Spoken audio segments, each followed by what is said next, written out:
کام.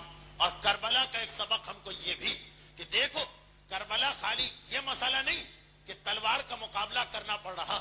کربلا میں فقط یہ سبق نہیں دیا جا رہا کہ تمہیں میدان جنگ میں نکل کے اپنی جان قربان کر دینا پڑ رہی نہیں. اس سے پہلے کے حالات کو دیکھیے کہ کتنا سخت معاشرتی دباؤ تھا جو کربلا کے مجاہدوں پر, جو کربلا کے شہیدوں پر, جو کربلا کے سپاہیوں پہ قائم کیا جا رہا تھا کہ سارا ماحول خالی یزید کی طاقت سے نہیں ٹکرانا. خالی یزید ہوتا تو شاید اور بھی کچھ لوگ آ جاتے, مگر یزید نہیں بلکہ پورا معاشرہ اس وقت یزید کا ہمنوا بنا ہوا. ایک آدمی ایسا ہم کو نظر نہیں آتا جو حسینی اقدام کی تعریف یا تائید کر رہا. ایک خاندان حسین کو چھوڑ کر اور ان منتخب اصحاب امام کو چھوڑ کر جو امام کے لشکر میں شامل ہوئے.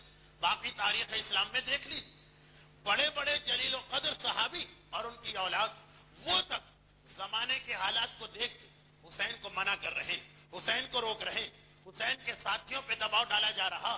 کبھی ہمدردی کے پردے میں, کبھی مشورے اور نصیحت کے طور پر میدان کربلا پہنچ کر جو جان قربان کی گئی وہ تو ہے ہی ایک عظیم منزل, مگر اس سے پہلے کی منزل بھی کم نہیں.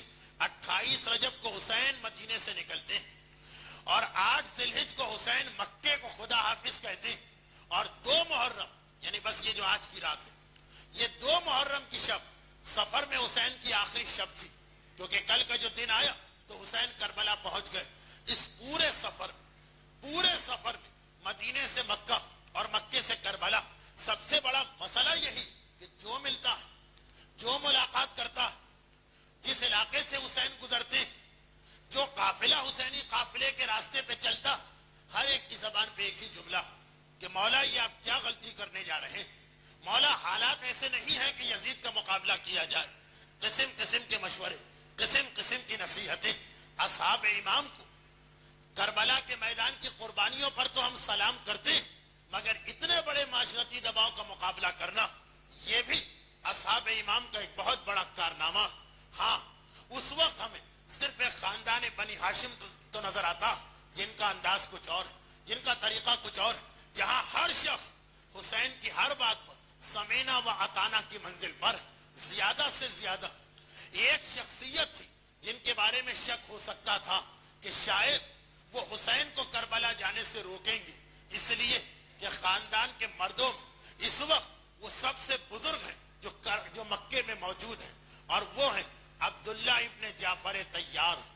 جعفر طیار میرے مولا کے بڑے بھائی, ان کے بیٹے عبداللہ جو عمر کے اعتبار سے اس وقت خاندان بنی ہاشم جو مکے میں لوگ ہیں, مکے والے, ان میں سب سے زیادہ معمر ہے, اور عمر اتنی کہ آنکھوں کی بینائی تقریباً جواب دے چکی, وہ بھی مکے کے اندر موجود ہے.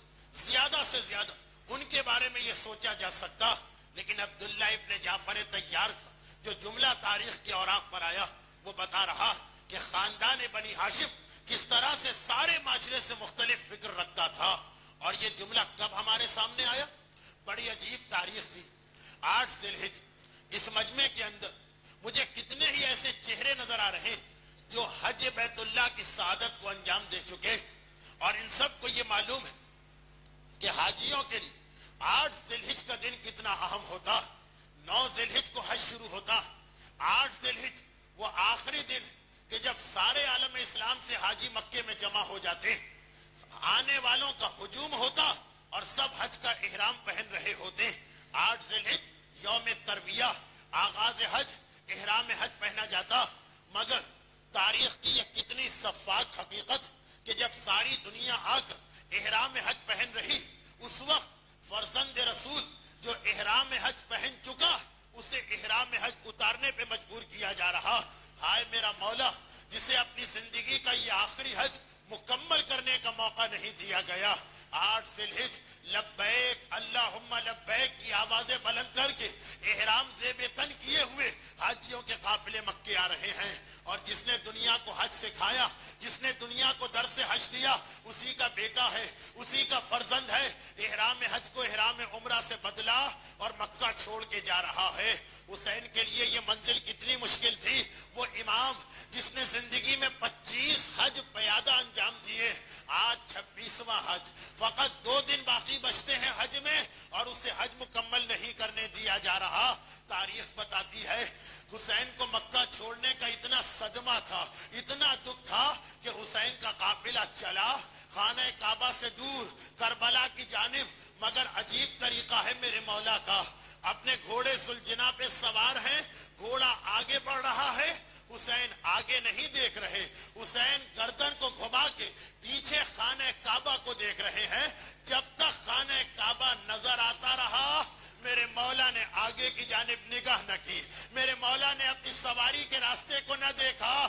جب تک کعبے کی آخری جھلک حسین کی آنکھوں کے سامنے رہی میرا مولا گردن گھما گھما کے خانہ کعبہ کو دیکھتا رہا, اور یہاں تک کہ وہ منزل آ گئی کہ مکہ اختتام کو پہنچا. مقام تنعیم پر حسینی